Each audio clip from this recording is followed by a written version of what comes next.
Olá, meu nome é Gustavo e bem-vindo às notícias semanais mais relevantes sobre mercados financeiros, finanças, economia portuguesa e também fatores políticos que consideramos pertinentes. Esta semana quero começar por destacar que o Banco Central Europeu cortou mais 0,25% na taxa de juros da zona euro, que caiu para 2,25%, sendo esta a sexta redução em menos de um ano, desde o máximo histórico de 4% que esteve em vigor até junho de 2024. Entretanto, a Wall Street fechou no vermelho, com as tecnológicas a sofrerem mais.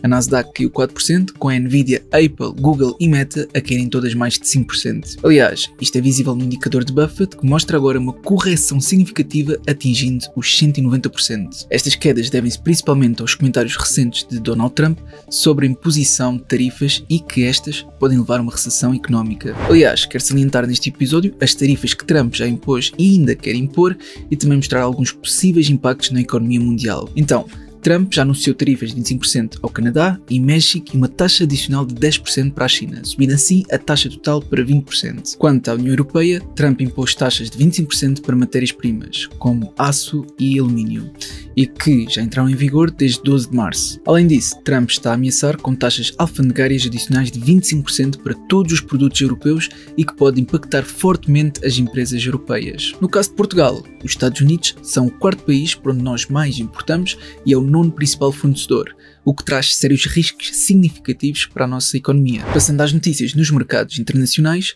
a taxa de desemprego nos Estados Unidos subiu ligeiramente para 4,1% em fevereiro, um valor que continua a ser considerado baixo historicamente, mas que pode sinalizar um arrefecimento do mercado laboral. E quanto aos resultados das empresas, a Broadcom, que é uma empresa de fornecimento de semicondutores, subiu 6% após apresentar vendas fortes e também previsões robustas de crescimento impulsionadas pelo setor de inteligência artificial. No setor de retalho, Costco apresentou lucros abaixo das expectativas, resultando numa queda de 1% nas ações. E a Best Buy caiu 13%, mesmo apresentando resultados acima das expectativas, porque avisou que os seus preços iriam aumentar significativamente devido às tarifas de Trump. Também no retalho, a Galp surpreendeu positivamente com um lucro inesperado e com maior margem bruta em mais de 20%, fazendo com que as ações disparassem 17%. A Foot Locker apresentou resultados mistos, mas as ações subiram 4% devido a previsões otimistas para 2025. Por outro lado, a Adidas revelou uma recuperação sólida em 2024, com as margens a melhorarem significativamente após desafios com a linha Easy,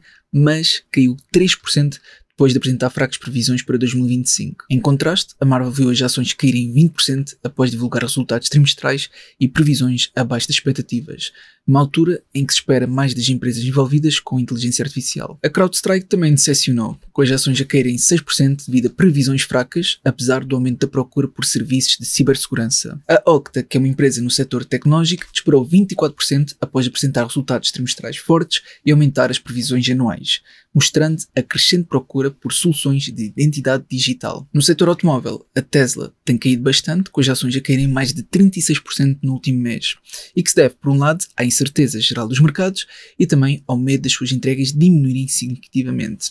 Agora, não esquecendo de também mencionar o boicote relativo à Tesla e também que as mesmas podem estar sobrevalorizadas também, depois de impactar ainda mais esta queda. Na Europa, o lucro da Lufthansa caiu 18% para 1,4 milhões de euros, aproximadamente, em 2024, mostrando que o setor da aviação continua a enfrentar desafios. E ainda na Alemanha, a DHL anunciou o despedimento de 8 mil pessoas, disparando 9% em bolsa após este anúncio de reestruturação. Quanto às tensões comerciais, que já introduzi no início do vídeo, a União Europeia está a considerar retaliações contra Trump com tarifas sobre produtos de que a América depende mais, como produtos no setor químico e farmacêutico.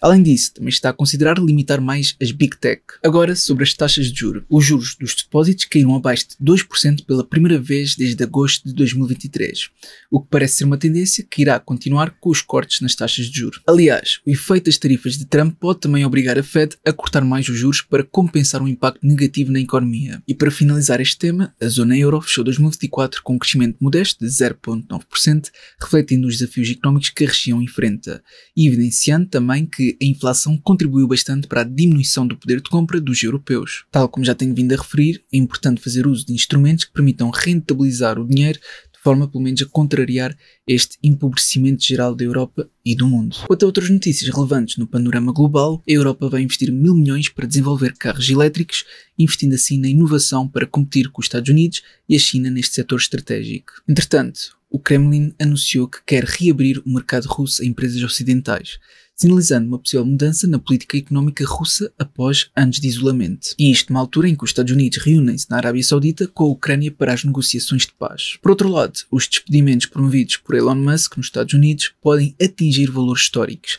com cerca de 300 mil trabalhadores em risco. Além disso, a administração de Trump reiterou que a Google deveria vender o seu navegador Chrome, mantendo a pressão antimonopólio sobre as grandes tecnológicas. No setor das criptomoedas, Trump reúne-se com líderes no setor para discutir os seus planos de criar uma reserva. E como de costume, quero deixar uma atualização dos indicadores económicos no setor das criptomoedas, a começar pelo índice de altcoins, que continua em valores baixos, sinalizando o enfraquecimento das moedas alternativas à Bitcoin, sendo que até estamos na Bitcoin Season, segundo este índice. E o índice do medo e da ganância continua em níveis de medo extremo. Agora, quanto ao mercado acionista, já mostrei o indicador de Buffett que sofreu uma queda expressiva.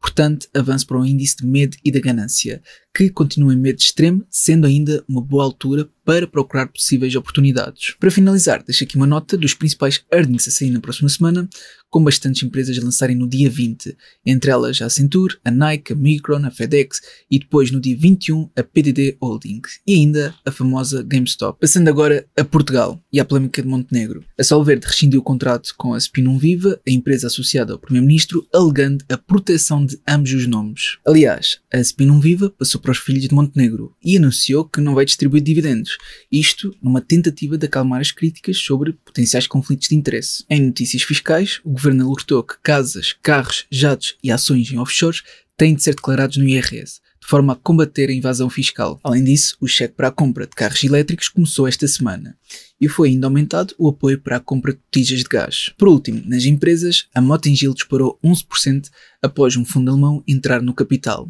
levando a empresa de construção para um novo máximo. E a EDP Renováveis está a avaliar a venda de ativos nos Estados Unidos após Trump decretar a paralisação do setor offshore. Deixem nos comentários o que acharam do vídeo e se acreditam que Trump irá avançar efetivamente com as tarifas de 25% à Europa. Espero que este vídeo tenha sido útil. Se foi, não te esqueças de colocar um gosto para apoiar e até uma próxima.